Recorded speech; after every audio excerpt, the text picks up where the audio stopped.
Hey, Tweety Pumpkin. Good morning. She's up early this morning, as usual. Good morning. Good morning.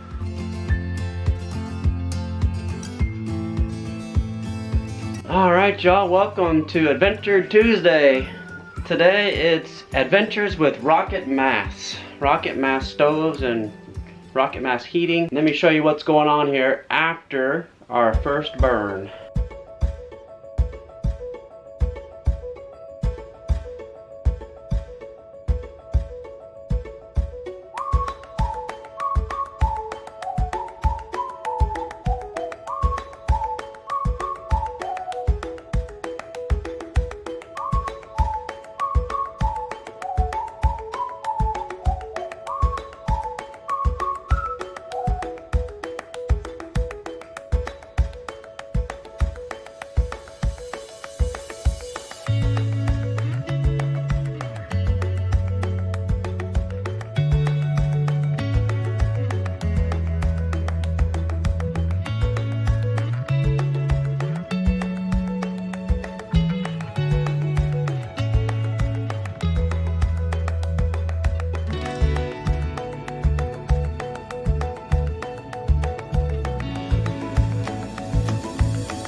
So overall, our first burn was successful, except we did have one area where we found a weakness, and I'll show you that, explain the reason, most likely the reason why, and something that can be done to fix this, and something that can be done going forward for anybody else interested in building a rocket mass.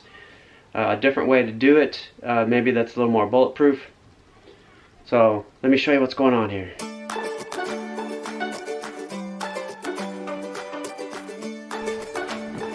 Alright, we're gonna set this rocket mass off on her maiden voyage. See how this goes. Yep. We've been messing with it a little bit, pulled this glass off, did some little paper fires in there, and I think one of them finally got it where it's drawing. So, see how this goes. We're ready for some heat in here, huh, Caleb? It's cold. Yeah, it's pretty chilly. Alright, we're lighting it.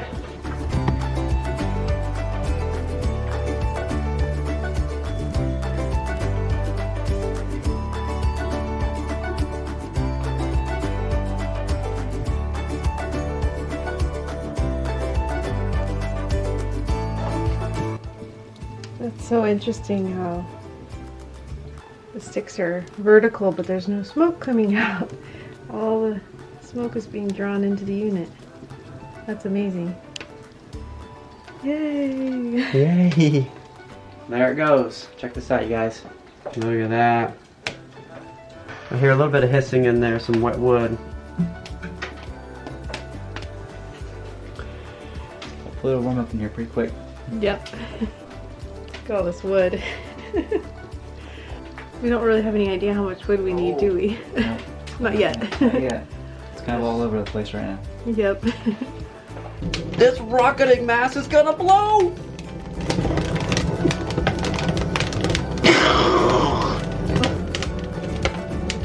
It's actually pulling the smoke down. So cool. Alright, you guys. So, the situation on the rocket mass is it's going wonderfully. Now, to be totally honest, it took us maybe about 10 minutes of futzing with it, of putting paper fires in there, and finally, I guess the air got warm enough that it started to draw. So this pipe is the main thing. You have to get that heated up, because then it pulls the air up. As it was, the cold air was just falling down there and then pushing everything right out of it. So we had to get enough heat in there to get the air in that pipe, or the pipe itself, at least a little bit warm, so when we started the fire here, it was drawing the heat out through the chimney. So it's working wonderfully right now. I put this on so that it would cover that up a little bit and slow it down just a little bit. I don't know if it's making a difference or not, but I'll tell you, if you can see that flame in there, just pulling wonderfully.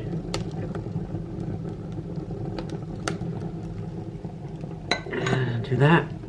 Okay, so back here, that diverter right there, when that's switched that way, like it is right now, it's forcing the heat through this whole bench.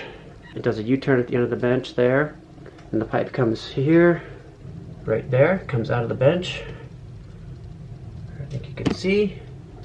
Then it goes over and up and out.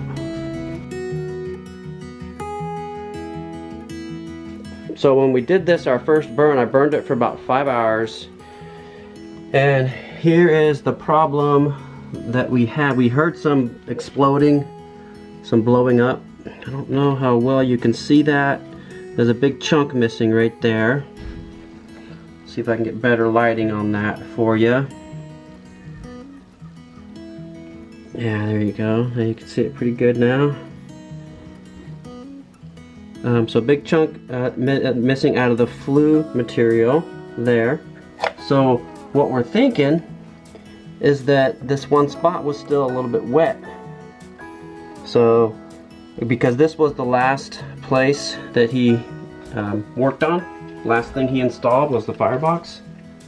So if there was any moisture in that mortar or in the flue itself or anything still left over, then that would have caused that problem. So what we're thinking about doing is coming in here and chipping out the flue material and replacing it with fire blocks, and that should fix it. So if you build your firebox, this obviously is where the major heat was, because coals are sitting in here, actual fires in here, the heat goes that way, obviously, as you saw in the video. So if this was all built out of fire bricks, then you shouldn't have that problem. Should be good to go. So that's what happened there.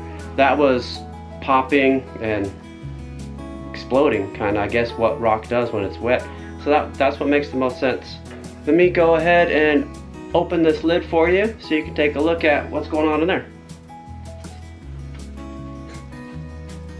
This is the heat rise. This section here is called the heat rise. Right there is the fire, where the actual fire comes out of the bottom of that. And it stayed intact. So this flue material did just great with that. And all the things in here, the flue material did just fine, because the flue material is all around this thing. This is the one way for the heat to escape. When we do this valve here, when we close that valve or open it, and when it's open, the heat will go out there, and that's much quicker.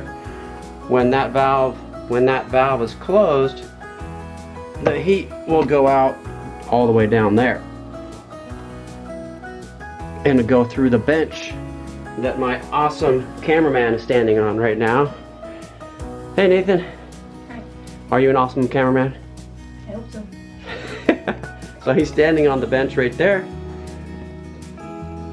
Alright. Alright, you guys, I just stepped outside back by our big old composting bin that's still a work in progress.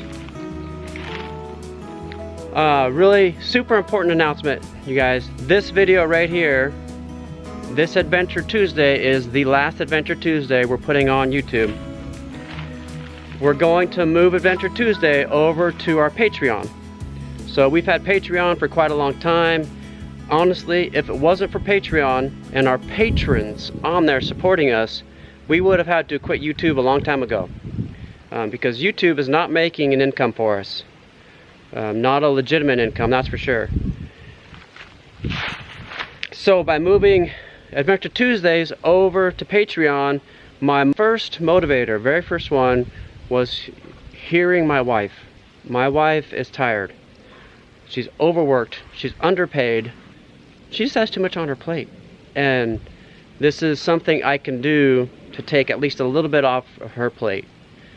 By the videos going to Patreon, it's less work for her to get Adventure Tuesdays up onto YouTube. Plus, Patreon has been a burden for her because she hasn't had the time to make content for it. This way, patrons, all of our patrons, you will get weekly content from us from now on until further notice, whenever that is. But we're going to be doing weekly content on there from now on. Adventure Tuesdays is moving to Patreon. So to me, that's exciting. Also, there's more freedoms of what we can say there, things we can share, more about our faith, more about off-grid homestead living, animal butchering, all different kinds of things can go on Patreon, but not on YouTube. So that's a big benefit. So I want to invite you also on Patreon, you guys. We've been on there for years, like I said. We have a whole series on Patreon on how to put a garden in permaculture style. We have a whole series on there where I shared my parenting style, Carrie shared her parenting style, then we came together. So we did a whole video series on parenting. And there's a lot of content on there, so if maybe you've been missing out, go over there and check it out. From now on, there's going to be a new video a week on Patreon. Thank you guys so much for watching. Don't forget to check out Thousands of Roots. Our children are creating really good content over there, professional grade content, just about. Appreciate you guys. Love you guys. I pray blessing over you and yours. And whatever you do, do it with your whole heart.